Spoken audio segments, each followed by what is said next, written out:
You're listening to the Smash Bros. Cast episode 70. I'm your host, N64 Josh. My co-host and sparring partner, Nightcrawler. What's up, dude? Hey, how's it going? It's going good. It's going good. We got a very special guest. Limbitless, what's happening? What's going on, man? This is going to be a fun episode. Limitless, he reached out earlier this week. He was going to come on the call-in show, and I was like, hey, let's just do a full-on interview. He's on the East Coast. He's like, I can't stay up that late. I had work I had to be up at 6:30 the next morning. So. Yeah, I hear you. Well, hey, before we get into this, guys, if you'd like to get yourself a free book from Audible, go to audibletrial.com/SBC. Pick up something awesome like Console Wars or Blood, Sweat, and Pixels. The chair I'm sitting in is from OP Seat. If you go to n64josh.com/OP Seat, you automatically save $10 at checkout. All their chairs are $20 off right now, so that is a total savings of $30. So take advantage of that. These are amazing chairs. I really, really like them. If you'd like to help support the content that I create, patreon.com/n64josh. You also get an extra podcast and some other things too if you check out the different tiers. With that, we're going to move on over to the announcements.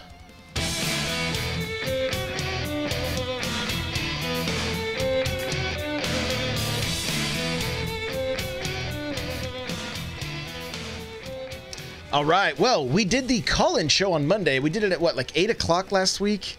A little bit. Yeah, it was a little bit later. You know, I said Crawler and I would decide what time we were going to do that. And guess what? Crawler and I have talked zero this week. So it's still going to be Mondays. The best thing to do is just stick to the Discord. We're gonna shoot for around 7 p.m. Pacific Standard Time. I think that's when his kids are in bed and everything, right? Yeah. Yeah. Hey, good. Hey, we just talked about it live on the air. There you go. So 7 o'clock, 7 Pacific Standard, 10 p.m. Eastern. Okay. I know it's late for you, you guys on the East. We're sorry. We're sorry.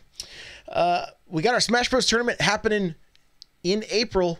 The tournament is ready. I still haven't gotten the links up. I'll get them up this weekend. So you'll be able to go to n64josh.com/smash tournament to sign up. That will be live this weekend. I will update in the Discord when it is ready to go. And lastly, guys, if you want to pick up a Just Roll t-shirt, because that's the best advice I've ever given on this podcast, you can go to n64josh.com/store. We got a handful of t-shirts available, a handful of Smash shirts also. And we got a few more coming soon, like Roy's Our Boy and Crom's Our Mom. It's going to be coming soon, so don't worry. So with that, we're going to jump over to the tournament news.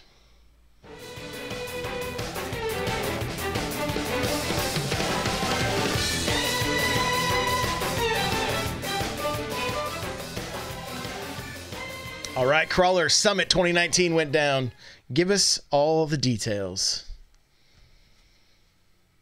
Oh, when your mic's not muted. I pressed the button. I pressed the button. I was typing, so you didn't get mad at me. No, you're good. You're good, brother. You're good. So there were lots of different events. If you want the full rundown, we have a link in the show notes that'll take you to the smash.gg page for the singles, which we're going to go over here. But if you want to click on some of the other events, just kind of scroll back through. They had like randoms, and it was like one stock. We were talking about that a little bit last week. I think they had a few different squad strikes and other kinds of events going on. So you can look at the full rundown on smash.gg, and then I'm sure there's like VODs and everything up there that you can take a look at. But for the singles results, which was on Sunday, taking first was MKLeo. Second was DeBuzz. Third was Gluttony. Fourth was Samsora. And then tying for fifth was Nairo and Zachary. Did you see many of the matches? I'm trying to think what I was doing on Sunday. I was in and out. I had it up. I feel like I saw a lot more of the stuff that was going on Friday and Saturday and less of those singles. So I kind of need to go back and take a look. I was kind of in the same boat. Yeah, I saw a lot more of the stuff happening Friday, Saturday. Limitless, did you see any of this stuff? Yeah, I got to watch a little bit of it. I didn't see who won. It was looking like DeBuzz was going to win because as I was watching, he was just tearing through everybody. Seems like his Olimar is really difficult for a lot of people to deal with. Yeah, he's crazy. He's crazy. Crawler, what were you going to say? I think Leo has kind of moved away from Ike, and I think he's mainly playing Lucina now, I believe. Mm. We're still waiting on that pocket character of his to come out too, but no one knows about it yet. It's top secret. It's top secret. We have inside information. So I think he even tweeted about it, that he has I think he tweeted once upon a time a couple weeks ago that he has a character that he's waiting to unleash and he hasn't had a need to yet. I see. Well, we know who that character is. So, right, right, Crawler? I told you. Yeah. Yeah, sure. Okay. Oh, I didn't tell you? Oh, I don't think so. Well, I'll tell you after this then. I thought you knew.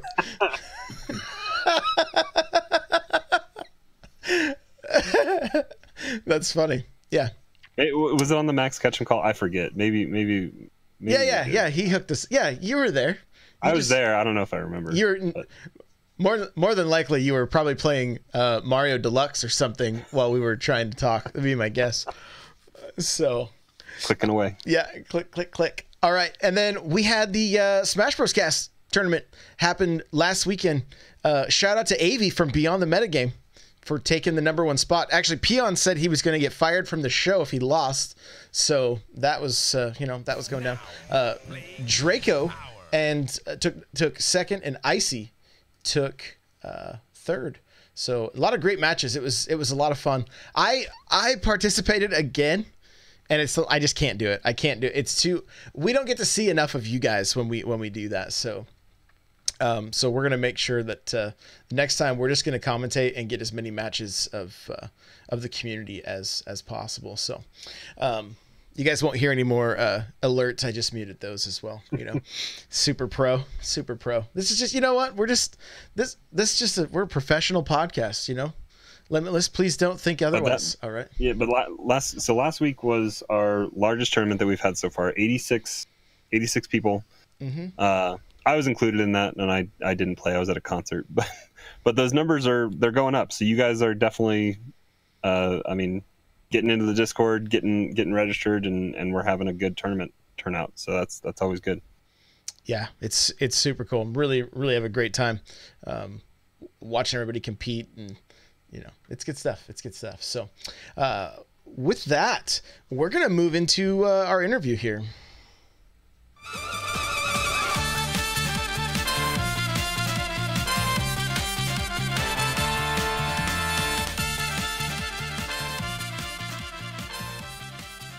All right, Limitless. How's it going? Going all right. Yeah, good. It's been I think I told you earlier in our call when we were just talking, grinding out Pokemon Trainer a lot. Yeah. So let's talk about your history with. You know what? Before we talk about your history with Smash, let's talk about why you reached out to me, and kind of how you play Smash a little differently than some people. Why don't you give us the story here? Yeah, so I listen to y'all's podcast pretty much every week, back and forth from work, and then, if I'm at work, writing blogs, I've just been listening to you guys. And, I heard that you were doing that call-in, and so I figured, oh, well, my story might be a little bit unique compared to most average Smash players, so I reached out, and it was really, really late for me, not for you guys. But like I said, I had to wake up at like 6:30 in the morning for work the next morning. So you said that you'd rather have me on, the regular cast, which I'm completely fine with because I don't work on Fridays anyway. So here I am. But yeah, I started playing way back in 64. Was never competitive at all. I just played with all of my friends. I actually wrote about playing Smash Bros. Brawl in I believe it was my undergraduate thesis. I wrote about an experience that I had with a couple of friends at the time where, you can't see now because you can't see the way that I am, but I have no arms and no legs. And people just assume that there are a lot of things that I can't do, and on that list is playing video games. And I've been an avid gamer since I was, I think I was I was 3 when I drove my first power wheelchair, and that was also the same time that my dad bought me an NES and bought me the arcade stick for it. So I've been playing games since I was 3. I've been playing Smash since 64, like I said. And so I wrote this little piece that was in my thesis because the guy, couldn't believe that I could play in general. And then his other buddy was egging him on, saying, "Oh, well, you think that you're so good. Do you think that you can beat him?" And the other kid was like, "Yeah." I was like, "All right." And I didn't really know what I was doing that much. I played often enough, and like I said, in my group of friends, I was always, that guy who won. Mm-hmm. And so back in Brawl, I played Wolf and Pokemon Trainer and Lucas, and I played those characters, and the guy couldn't beat me. And then the other guys, I'm not a trash talker at all. When I play games, it actually makes me uneasy when people like pop off a lot because I think that it's just uncalled for most times. But so the other friend was popping off for me, and I was just like, standing there in front of my controller, and was like, "Oh, all right, yeah, good games, I guess." But So- then I started. How? Explain to us how you're playing the game with no arms, no legs. Break it down for us. Yeah, so I used to get out of my wheelchair and get onto the floor, and I would put my controller on like a coffee table that I had. But as I've gotten older, obviously I've gotten taller, and I'm way too tall for that now. So I have an elevated table. I wish I could show you guys, but I can't rotate the camera. I don't think that far.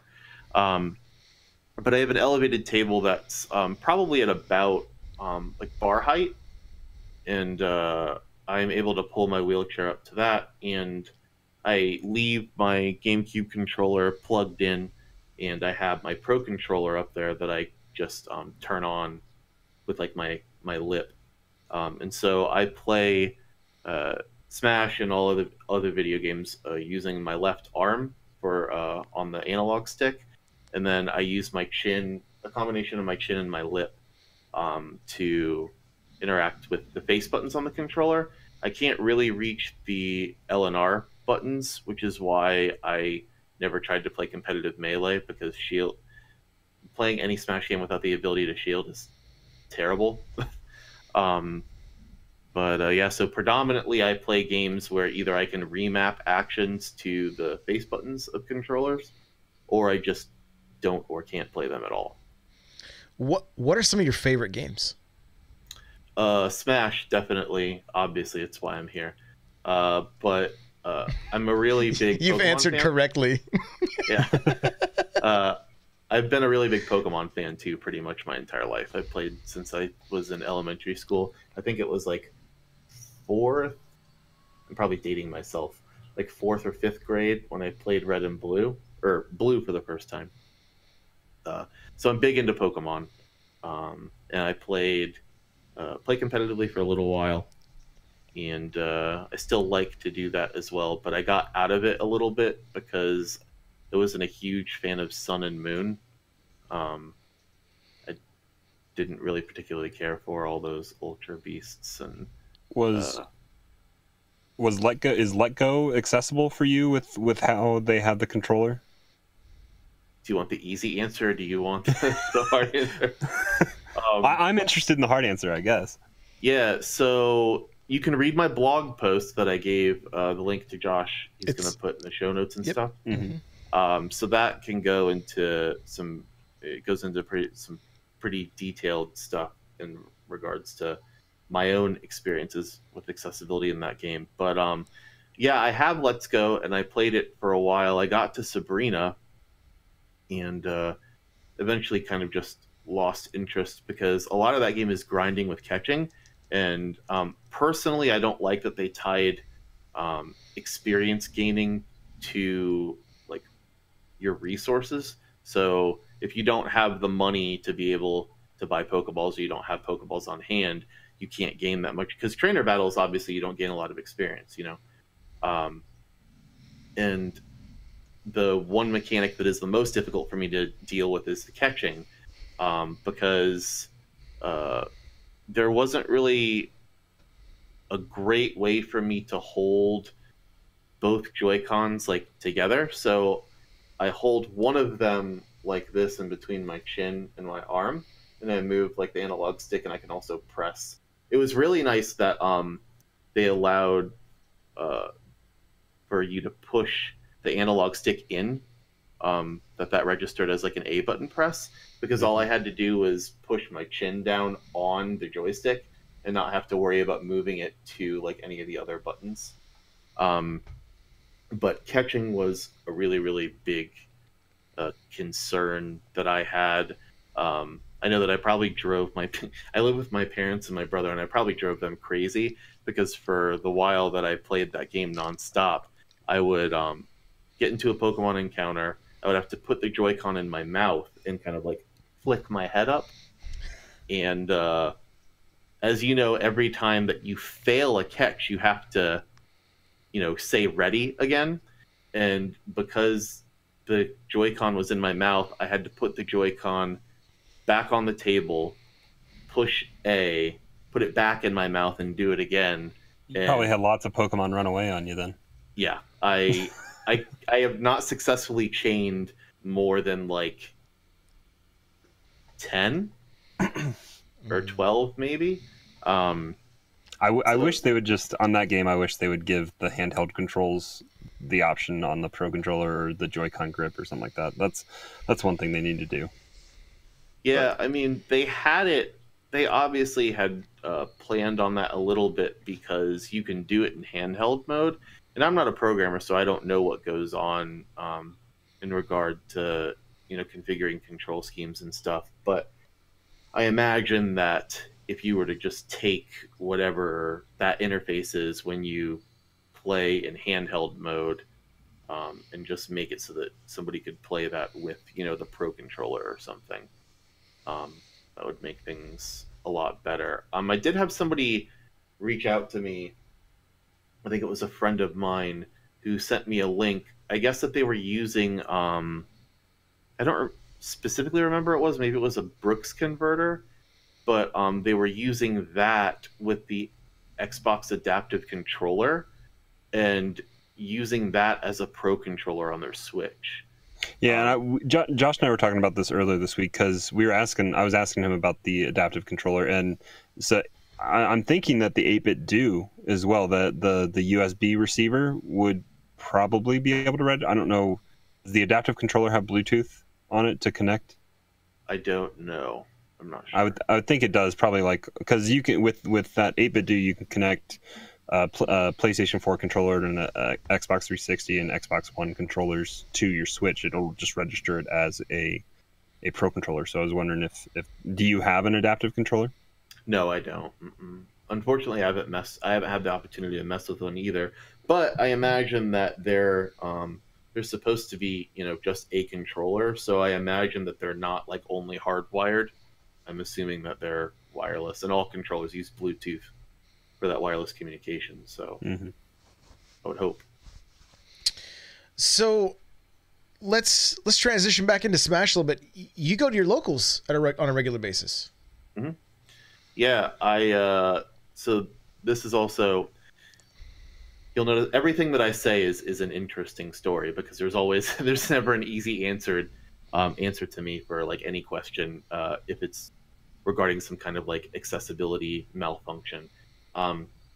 So I play out of Gamers on the Edge, which is a local organization here that is a nonprofit and holds weeklies and a big annual tournament, and we donate all of our proceeds to Children's Miracle Network hospitals, and that's something that's near and dear to my heart, because I grew up, as I said, I was telling you, I think, on our call, I became a quad amputee when I was around like a year old, and so I grew up essentially in Shriners Hospital, and it's a local children's hospital here, but they have branches all around the country, and they're a nonprofit as well. but they always had video games out and about, and able-bodied and disabled kids would go up and everybody would play, and it would just be a thing. Nobody would ask you, oh, well, how did you get that way? You look weird. It was just everybody went up and played games. And so when I met Angel, the president of Gamers on the Edge, and he told me about that, it immediately spoke to me, and I said, well, I have to have some more involvement with these guys. And so I started going to their weeklies, but they moved, and then they moved again. And in the most recent place that they use for their venue, they only have stairs and they don't have an elevator. So I physically can't go to that weekly anymore. Oh, that's too bad. Yeah. It's unfortunate because a lot of the really good talent in Tampa is where I'm from, Tampa, Florida. A lot of the really good talent around there, and then like the St. Pete area and Clearwater, that's a big spot that everybody goes to. And so the best experience that you can get tournament-wise is probably there. But I've been going to a place up the street from me. The owner's super nice to talk to him all the time. He makes sure that I have everything that I need. I need a table to play on to put my controller on, and so it's a predominantly a card shop, so they host like Friday Night Magic, and I think they do Pokemon TCG stuff.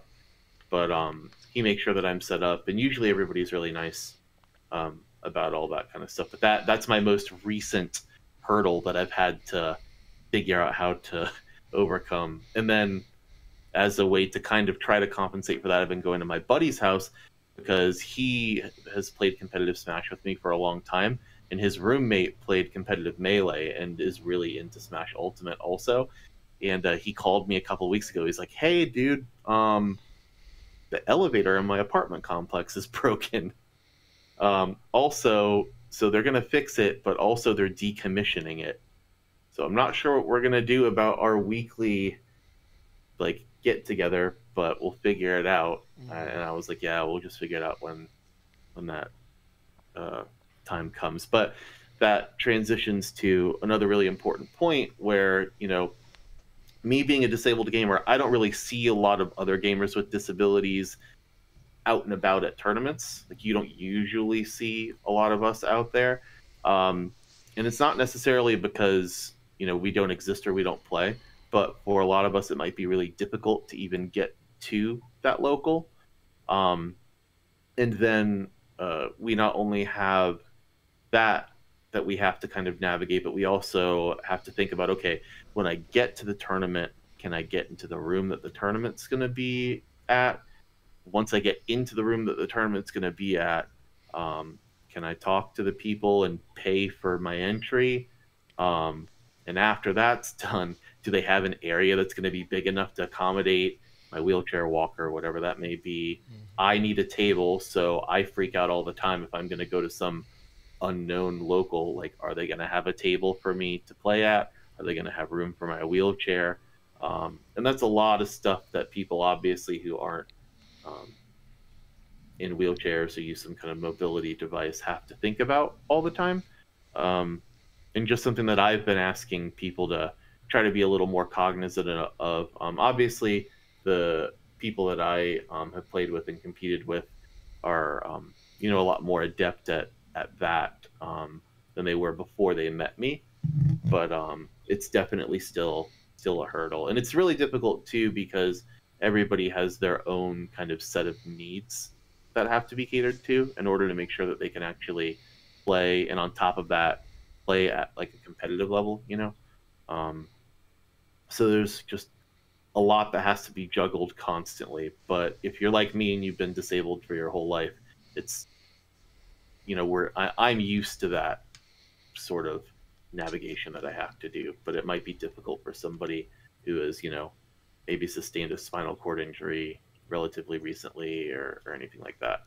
So, and all of that to just add on, like even in the Discord, we have people that are like, oh, I'm nervous or scared or something like that to go to my local or anything like that. And those are just able-bodied people that don't have those accommodations that they have to worry about. So having to worry about anything else on top of just showing up and being nervous about your first time or just going against other people in a live tournament experience, that just adds to probably the apprehension to show up and go. Mm-hmm. Yeah, it's definitely it definitely. Well, I'm kind of a worrywart by nature, anyways, so it makes it worse. But the one thing that I will say is that if you are a gamer with a disability, or you know a gamer who has a disability who's apprehensive about that stuff, I would definitely encourage people to try to go out to those events because, as I said before, I wouldn't be affiliated with Gamers on the Edge if they weren't a great group of people.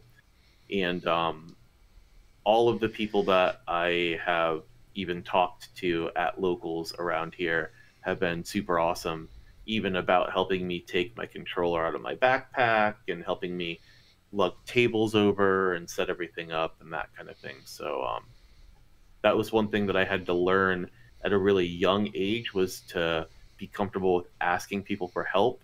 A lot of times people don't want to because they don't want people to think differently of them. But I just go into a place and I'm like, well, I'm not going to be able to play Smash if somebody doesn't help me take my controller out and I don't know anybody here. So if I don't ask them to, I'm not going to play in the tournament, and that's why I drove here. So got it. Yeah. Got it. So I guess you were a Wolf main before it was cool to play Wolf, right? yeah. I still play Wolf, but not as much.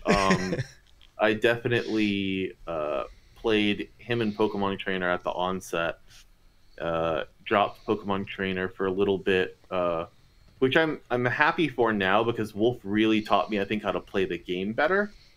Pokemon Trainer, I've learned, is a very steep learning curve because there are 3 characters in one, and they all are extremely different from one another. Mm-hmm.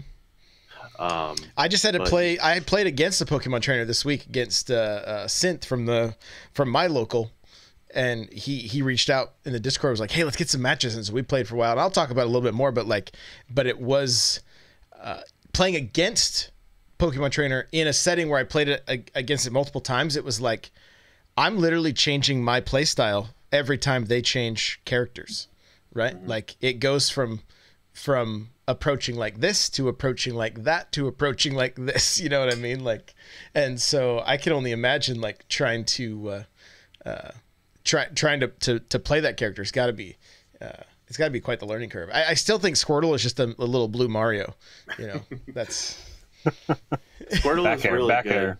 Yeah. Back air, yeah. And and that the switch mechanic, you know, can happen at any time. So you got to be ready to change your playstyle on the fly, also, and as well, when switch is initiated, there's the invulnerable frames, so you can use it as a pseudo air dodge too, or spot dodge, which I've just started to kind of get used to. Got it. Which is pretty interesting. And there's the like lagless change, right? Isn't it? You do a special move or something like that, and you can change faster or something like that. Yeah, I heard about that. I haven't tried it yet, but I was thinking about how to implement that best for each of the Pokemon. And I guess for Squirtle, the best thing would be is that if you don't have Water Gun charged all the way, charging Water Gun would be a really good way to cancel that. But if Water Gun's already charged, that animation kind of takes a little bit of time, so then you might as well not even do that move. Withdrawal is a weird move, and Waterfall obviously puts you in helpless state. So I'm not sure with Squirtle which one would be best to cancel that with. Ivy, obviously, Razor Leaf is okay, or Vine Whip. And then Charizard, the best one for him, obviously, would be Flamethrower. Got it. Let's talk a little bit more about your locals. What's the best you've done? Smash 4 or now? Both, yeah. All the above. Smash 4, best I did was I went 2-2 at a local, and I went up against another member of the Gamers on the Edge team who was a Bayonetta main, and I played Corrin. I wasn't going to play Charizard for that matchup because that's absolutely disgusting. Yeah. So I played Corin and took him to game 3, and I didn't realize, but apparently the entire venue had gathered behind us at some point. Oh, that's awesome. He took game 1. I barely took game 2.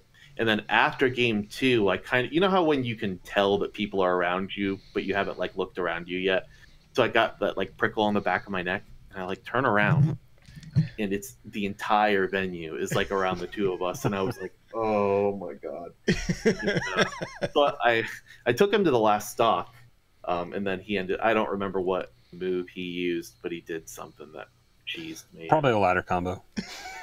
Yeah, probably a ladder combo. But then Smash Ultimate at this weekly that I go to up the street from me, it isn't too doesn't have, every once in a while we'll have some really high caliber talent over there, but it's kind of people that are more like myself that are that are above the casual level, but kind of trying to break into that competitive level, you know? Mm-hmm. But best I've done there was I got 3rd place a couple of weeks ago. That's great, man. That's great. Thanks. Yeah, not with Pokemon Trainer, with Wolf. We're not judging you. You played him before he was popular, so, you know, it's okay. It's okay. Just call me a trendsetter. Right. Well, before we move into our week with Smash, is there any other is there anything else that you'd like to talk about while you're on here? I know maybe offer any kind of encouragement to other people that might be in a similar situation, anything like that. Yeah, I would say that if you're apprehensive about going out to your weekly, definitely don't be. Like I said, people can be mean, but they're definitely usually a lot nicer than you give them credit for. I know that having a disability gives me a lot of anxiety, like I said, about where I'm going to go, especially if it's to a new place. But do what you need to do. Find somebody to go with you if you need somebody to go with you that first time until you can meet people, or whatever. But definitely go out. And that doesn't necessarily even just stand for, like Smash Weeklies, but, if you play any card games or anything like that, because I played Magic the Gathering for a little while, go out and talk to people and be, really open. What I've noticed is that people can tend to be uncomfortable about your disability if you seem like you're uncomfortable being there. So as long as you're confident and are willing to talk to people about your limitations, people are definitely really receptive, and usually they just want to know who you are and get to know you and learn a little bit more about what you do. And obviously they enjoy playing the same stuff that you do because that's why you're all there. So they're more interested in that stuff usually. But yeah, my advice would be go out, don't let that deter you, and if you need help doing something, ask, because you're not going to get help if you don't ask if you need it. And like I said, if I were to go out and didn't ask somebody to help me get my controller, I'd just be kind of standing there the whole time, and that would be a waste of my time. So yeah, that's probably the best advice, and that's not easy to get to either. That took me a really long time to learn, probably until I was about a freshman in college, until I started getting really comfortable with asking people for help. So also don't think that it's going to happen overnight, and don't pressure yourself. Love it, man. Great advice. Hey, let's get into our week with Smash.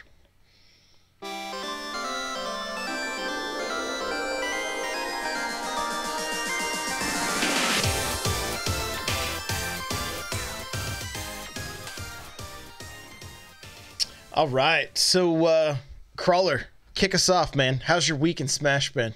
Be honest.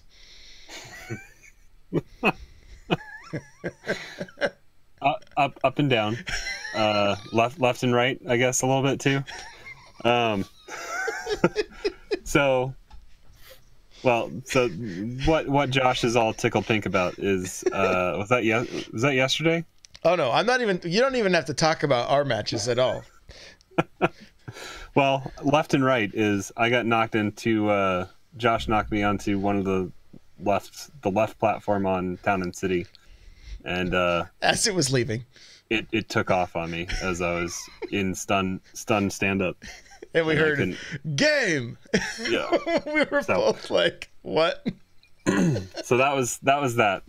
But otherwise, I've still been continuing the Game and Watch kind of grind a little bit. I know I think last week we talked a little bit. I was, down just in like 500,000 something GSP. I did get Game and Watch all the way up. I think I got him to like 3.1 million GSP, which is from taking him the basement that he was in. I was pretty happy with that. And then yesterday I kind of just had a 1.5 million fall back down to reality, I guess. I don't know. But I've noticed that there's a lot of it is very specific with his weight and his moveset. I've noticed that there are some definitely disadvantageous like matchups, and that's something you can't control in quick play, which again goes back to our gripe list of things that they could do to fix quick play. And if you're fighting against somebody, having that option to counter pick them a little bit in the next game would be nice. But otherwise, I mean, it's been fun. I've done a little bit with Corrin this week, but not a ton. I'm trying to think. I jumped in with I Fight Dragons from the Discord on. I was home on Wednesday for a snow day here in Colorado. I think it was Wednesday, and we just did a bunch, and he was working on his Roy a little bit. I played a good amount of characters. I ended up switching to random, and it was that's a great way just to get to see how you understand, even if you haven't, like we've talked about, even if you haven't played as those characters, you've seen enough of their moves, and it's just a matter of double checking what those moves do kind of at the beginning. But then as long as you've played those matchups enough, you should be familiar enough with what they're able to do.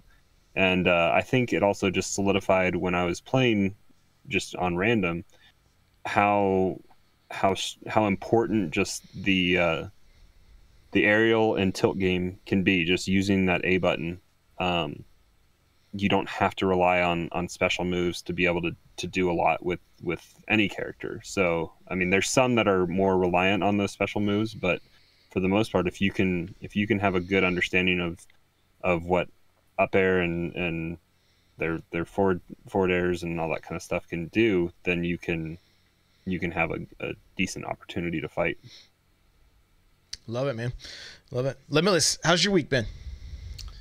It's been all right. I actually don't really play online that often. I feel like the game almost feels like Smash 4 to me when I play online. And so because I go every week to a tournament, I noticed that when I stopped playing online, I actually did better in bracket. So when I'm at home, I pretty much just sit in training room, or as I said, I go either to my buddy's place or he comes to my place. And I wasn't able to go out there yesterday because of problems that I'm having with my wheelchair right now. But so we played online instead, and I just got like bopped because him and his roommate were going back and forth. He's a Roy main, has been a Roy main since Smash 4, and is trying to pick up a secondary, which is Inkling. And he, as everybody is, at first was kind of rough, but now he's, actually knows what to do. So that coupled with, playing online and me still trying to figure Pokemon Trainer out has been kind of rough. But just trying to learn. It's, as I said before, the like tag mechanic and stuff makes it a little bit better for you because your opponent has to change play styles, but also as playing Pokemon Trainer, you have to change your play style as well. So I would have to, be cognizant and remind myself, okay, your Ivysaur now, Razor Leaf in neutral, kind of like try to hang back a little bit, or Squirtle, go up, try to get tilts, because he wants to like dart in and out, and then Charizard is usually just, you know, the one-hit kill, that kind of stuff. Although I will say that it aggravates me when people say that Charizard is terrible, because I don't think that that character is as bad as everybody thinks that he is. I know that I'm probably going to get a lot of people complaining about that in chat or whatever. But, it also might just be me holding on to Smash 4 Charizard, which still wasn't that great of a character. I know, guys. I know, but that fair is really strong though. Okay, so fair is really strong. It's definitely a reliable kill move now, but it was you had the ability to auto cancel it in Smash 4, and it doesn't do that anymore. And it has a decent amount of end lag when you land. Nair for Charizard landing is probably one of his better tools, but I think Pokemon in general, in my opinion, seems like he has difficulty landing. Maybe it's just me, but I remember in Smash 4's Charizard main, I had difficulty landing. Rock Smash helped out a lot with that. Rock Smash is no longer there, so that's definitely one of his good landing tools gone, but we're not going to talk about that. Dewey Chew in chat says, nah, most people think Charizard isn't bottom tier. He's not good, but he's not awful. Leffen's opinion is just loud. Oh, yeah, that's true. So, and then Thaddy Lee from the chat here says, I'm too much of a fan of spamming Flare Blitz in casual matches to hate Charizard. The bad thing is when you accidentally, when you try to reverse B Flamethrower, but you get Flare Blitz, and it takes you off stage and immediately sends you into the blast zone. That's not fun times. Yeah. So my week's been interesting. What's been strange is I feel like I've somewhat transitioned from like the constant time in the lab. Like I would spend a lot of time in the lab working on ladder combos, working on different things, working on back airs. I still need to spend time in the lab. I'm not saying I don't. But I've transitioned to a lot of, it seems like I'm really trying to focus on my mindset while I'm playing, right? And focus on actually paying attention and trying to avoid autopilot. And especially since I spent the last like week and a half really working on approaching as Mario, and not only approaching, but literally staying in people's face the entire time, that I've had to pump the brakes a little bit and start to like, realize like, hey, some of this stuff's getting easy to read, or, things like that. And one of the things like Crawler, our last few matches, I love the fact that we've played together so much that there are times that I'm like, he's going to try to counter me right here. He's going to try to throw the counter, and then I'll stop and just drop right alongside with you, and then I'm able to punish it. But then there's other times that I'm like, oh, he's not going to throw the counter. It's too low. He usually throws it high. Nope, hits me with the counter, and I get the kill. I'm like, So, but it's been really fun for me to, like I said, I played some games with Synth from, like I said, he was from my local. He was the first person I ever played at a local, and he bodied me. I was in complete autopilot. I did everything wrong. And so him and I worked on a number of different matchups. He plays Incineroar, he plays Pokemon Trainer, he played I can't remember if he played, I know he played a little bit of King K. Rool. That's who he just destroyed me with the first time we played. And then there might have been a fourth character he played as well, but we had some really good matches, and what it was like we were both kind of talking things out as they were happening during the match. So it was like, he's like, wait a minute, how did you just, this was what was funny. At some points he's like, how did you read what I was going to do? I was like, I'm like, read what you're going to do? That's cute. Like I just happened to be in the right place at the right time. Like, you know what I'm saying? And so, but what it did for him is, because he hasn't played a ton of Marios, he was like, okay, so I can't, he realized there was like very few safe ways with certain characters for him to approach, and so like it was just a different story this time around with King K. Rool versus my Mario, right? but I was still learning, going, okay, so what, because again, I don't play a lot of these matchups that I need to. I do need to spend time playing these things. We've talked about it, but so I'm like, okay, so what, what's the trying to spot the counter, and then I didn't realize that his armor can break.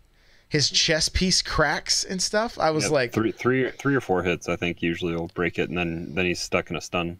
Yeah, that's what he was saying. Considerable amount of time to get him to that point. So I don't remember what I did, but I hit him with one move in particular, and he was like, yeah, you hit me one more time and it's gonna break. It was like, so I hit him with something pretty hard. I don't remember what it was off the top of my head, but the other thing too is I've been experimenting a little bit. I need to jump into the lab, but I'm still really trying to get to the bottom of the in options, or the other settings, advanced settings, whatever. I think it talks about the stick movement where it's normal, high, or low, right? Mm-hmm. And right now I have everything on high, and so I think I told you guys that my Mario controller, the board of it, the C stick, it wasn't hitting every up air that I was throwing. And so I brought it out and I started playing with it, and I still think that is the case. I think it is messed up. And then when I realized we were playing, it was with Cynthia, we were playing the first match. I couldn't shield. I never hooked up when I put the thing back together. I kind of just did it quickly, and I never hooked my triggers back into the actual slots. So nothing was happening when I was hitting the trigger. And so I still want to kind of get to the bottom of that and see, like, because for instance, what's happening is I'm hitting my my grab to up throw to up air, and then fair at the stage. And a lot of times at probably 20% and above, I'm going to get a spike that's going to kill, right? If somebody up B's quick enough, they may be able to get out of it because they're so high up on the stage that there's still a chance they can get back to it. But what the problem I'm running into is that I'm hitting my two up airs, and then instead of letting the stick hit neutral and then moving it to the left or the right to hit my fair, I'm rolling it almost like a quarter circle, and Mario just drops. He doesn't even do anything. And so for me, I'm learning that, hey, this is a muscle memory thing, right? That I need to get that muscle memory down so that I can hit that combo, because I'm leaving stocks on the table at that point, and you don't want to. If you're going to get somebody into that up throw at that side of at either sides of the stage, and then you're going to miss, like that's like, it's pretty disheartening, So so that's kind of some of the stuff I've been working on. The other thing too is just really trying to incorporate my down throws into my up air combos. And some characters, like we've talked about, you can actually down throw to up tilt, and that still hits. Inkling being one of them that you can down throw and put into the 1,000-year up tilt if you want. But for the most part, is that a certain percentage range, or is that just? I mean, it's up. It goes away just like it did in 4 at like 40% or whatever. Yeah, but then you can still down throw. You can down throw, move forward to a step, and then up air, and you can still keep your combo chain going that way. And so, but the other thing that I want to spend some time labbing out, and shout out to Dark Wizzy, I put his video on again at work, is the up air to nair, where you can just move somebody across the stage if you want. And so that's going to be one of the next things that I really spend some time in the lab, because it seems like a combo that you could really rack up some damage. I feel like I'm getting, at some points, I'm hitting up to 5, 6, or 7 hits with my up airs now, which are great. Yeah, it's annoying. And this week has been a week for me to like literally double jump as high as I can after hitting somebody like straight up, and then tagging them with that one hit of the up B to get the kill. Like I've landed that a few different times, and it's nice having that as an option, because I never would go for that before.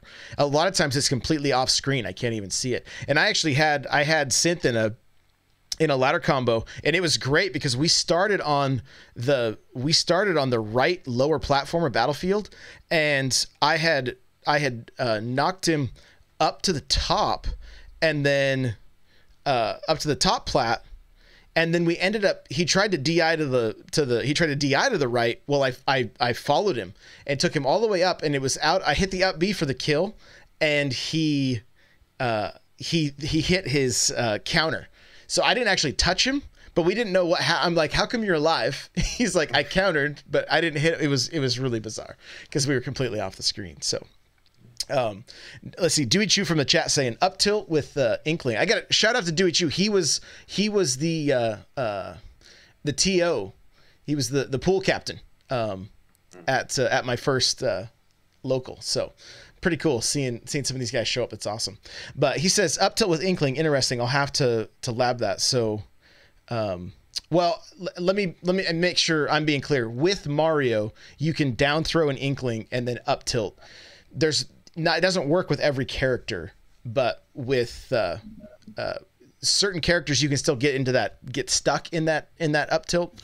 Other characters, the down throw, they bounce too far out of the way. So yeah. So just to make sure we're clear there.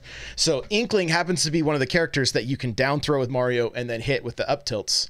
But even still, like, it's easier for me just to start the up air chain, because I'm like, this is just what I'm going to be doing with every character pretty much. I think most of the heavies you can down throw to up tilt. I think Ganondorf is one that you can't. But again, maybe the fast followers like Fox and Wolf.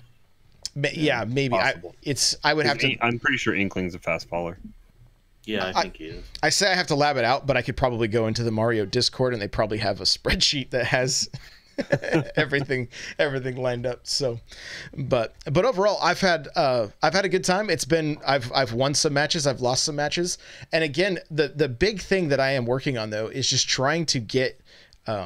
I'm really trying to get the mental game down to where I stop even mid-match. Like we talked about it on that last show with what Sam Sora said. Like if I'm getting hit by if I get hit by the same thing more than once, that needs to. I want that to trigger something in my head that I go, okay, I need to readjust. And Crawler, we had a good match. You had gotten ahead of me with Corrin.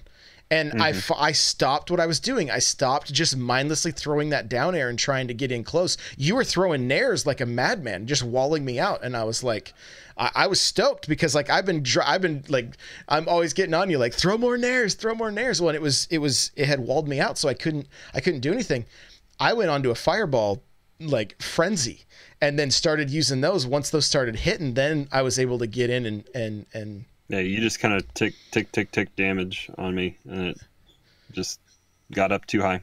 Yeah, and so, but that was a. Usually, I don't stop and do that. Usually, I just keep trying to. It's like, it's literally like the definition of insanity. I just keep trying to do the same thing over, expecting a different result, right? And so, it was definitely an improvement in my mind that I'm like, this is what I need to do all the time. Right. And I don't typically do that. I still got that Pichu matchup. Man, I still got to work on that. That is that Pichu matchup. Boy, oh boy. It's hard for like every character, I feel. Yeah. Well, yeah, because some of them just, like Roy, I can't play Roy against. I can play Corrin against Pichu, but Roy, you throw everything and it's just above Pichu. You can't do anything. Right. I had somebody complain to me about Squirtle because of that. They're like, I just can't hit you with anything. And I would get to the point where I would, like we were laughing because he can crawl with Squirtle. He'll just like duck and then like kind of waddle. And so he'd be like coming at me and I would just like duck and kind of like waddle towards him. But that reminds me of something really good that I've been trying to lab also is if you don't tech in this game, you're going to get blown up, like for sure. Oh, so I've great been point. Trying to lab that, and the other one. So one thing that one of the guys at the local told me about. We've been playing a lot. He's a Palutena main, and which is a whole nother just Nair topic. Yeah. Well, Palutena and Ike are near the character, but male and female. Yep. So. He told me, and I didn't know this, if you're close enough to either a plat or the ground and you're in free fall, but you air dodge towards the stage, you'll get that momentum from the air dodge down. And if you're close enough, depending because everybody's air dodge is different, like each character's air dodge is different, like takes them a different amount of space. You'll air dodge into the stage and automatically tech. And from there, depending on if you tech and you kind of have the control stick like down left or down right, or like roll it also, that will either, let you do a neutral get up, or roll left or roll right out of it. And that was something I didn't know about before he told me. Interesting. Cool. Well, hey, Limitless, where can people find you? On Twitter at Disabled Gaming. Working on getting a few things kind of under wraps. Going to be starting a new blog and stuff. And if you guys wouldn't mind, I can reach out when I get that going. But other than that, Twitter is the best way to get a hold of me. Cool. Crawler, where can we find you? You guys can find me hanging out in Josh's Discord. n64josh.com/discord will get you the invite. Like I said, we're always playing games in there, so lots of people talking different strategies, different stuff, and getting games going in the LFG room. So come hang out there. And then also on Twitter and Twitch, Nightcrawler724, Nightcrawler's without the E. Right on, guys. You can follow me on Twitch, Twitter, Instagram, Facebook, Snapchat. Everything's N64Josh. Guys, I'm putting up lots of articles on n64josh.com. You can go check that out if you'd like. The show notes for this episode, n64josh.com/SBC70. Guys, do make sure to follow Limitless. We will get some links and stuff in the show notes here. And then we will let you know when he gets the new blog going as well. So, if you would like to get yourself a free book from Audible, go to audibletrial.com/SBC. The chair I'm sitting in is from OPC. Go to n64josh.com/OPC. Automatically save $10 at checkout, and all the chairs are $20 off right now. That's a great deal.